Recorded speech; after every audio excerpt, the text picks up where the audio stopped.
Саламатсыздармы оқушылар?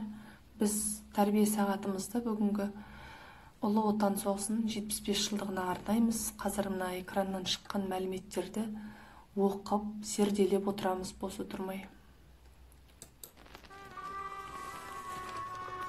Жеңіс деген жақсылықтың сыңары, жігерменен құштарлықтың құралы, күрескердің арманы мен ұраны, қуаныш пен мерекенің бұлағы. Құрметті оқушылар, бүгінгі тәрбие сағатымызды ұлы жеңістің 75 жылдығына орай ұлы ерлік ұрпаққа үлгі тақырыбында ұйымдастырдық.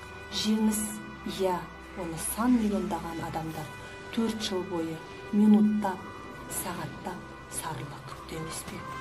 Ақыры олардың үміті мен сенімі ақталды, тілектері орындалды. Бірақ сол жеңіс оңайлықпен келген жоқ. Жеңіс жолында отан үшін су кешіп, талай миллиондаған асыл азаматтар мерт болды.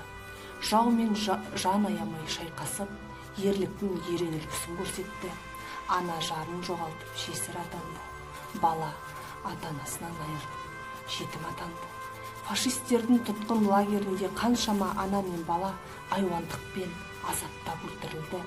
Ал тылда қалған қарттар, аналар мен кішкентай балалар соғыстың қайғы қасіретін арқалай жүріп, бірде аш, бірде тоқ болып тынбай жұмыс істеді. Бірақ ешкімнің сағы сынбады. Олардың бойындағы отаншылдық сезім, қолына қару алып сапқа тұрған көптеген ұлт өкілдерінің тізе қосқан бірлігі мен ерлігі еді. Жеңіс сағаты жақындата түсті. Дәл осынау жадыраңқы жай-күйі, болса дағы қай ғасырдың қай жылы, ұлы отаным басып дейіп бір минут есіне алып сол бір апат қайғыны. Қастерлейді халқымыз қаһарманын, жүресінде сан жарық сапарларың, қайран ерлер қаһарман ардагерлер, қалдау сиреп бұл күнде қатарларын. Қастерлейді халқымыз қаһарманын, жүресінде сан жарық сапарларың, қайран ерлер қаһарман ардагерлер, қалдау сиреп бұл күнде қатарларын. Майданның жүректе жарасы бар, қайғысы мен зілі бар, наласы бар. Арамызда жүретін алшаң басып, ардагерлер азайып барасыңдар.